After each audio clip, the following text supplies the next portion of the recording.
Don't ever feel that your love for games and your passion for games is a problem. Don't ever let anyone make you feel that way.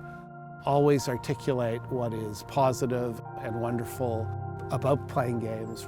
Remember, we as humans have been playing games for thousands of years. Hopefully we will for thousands more. My name is Jon Festinger, and I was and remain a lawyer, called to the bar in 1981, went to McGill Law before that. And I started out as a media and communications lawyer, primarily acting for newsrooms. I really did a lot of freedom of expression work, and that's probably the bright red line through my career, the common denominator.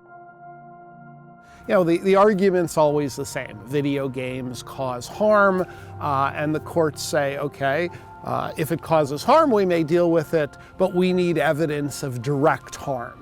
And we need to see how violent video games actually create violence, and then the connection and the nexus is not found, and the courts say, well, we're not going to treat video games any differently than we treat movies or books. You know, censorship is a bad thing, but the courts have been good to video games over the years and very clear, and there haven't been decisions going the other way. There's no question that our charter has freedom of expression in it, and freedom of expression includes video games, and likewise the notion of freedom of speech in the United States.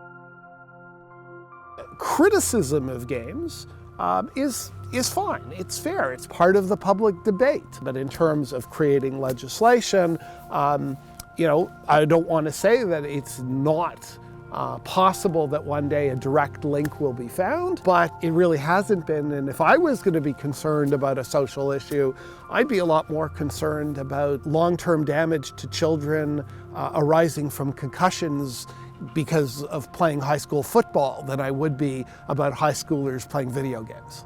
You know, when you look back now and you look back at Elvis Presley being censored below the waist, the Ed Sullivan Show, that seems pretty silly.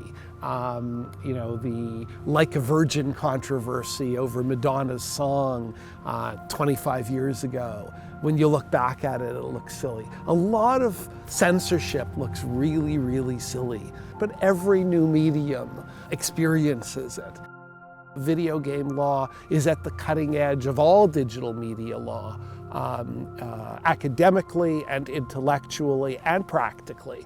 I have been teaching at law school at UBC as an adjunct since 1993, so you know, my academic interest was always there, and I decided to write a book. And I say in the introduction to the book that I hope that the book will spur on some more academic work in the area. Just want to wish the best of luck to BasedGamer.com. We need every possible voice where we as people who love games can talk to each other, and we need every positive articulation of games to the world at large. The really good news is that everybody's a gamer today, so the audience gets wider and wider, and at the end of the day, that's a really, really good thing. Take care.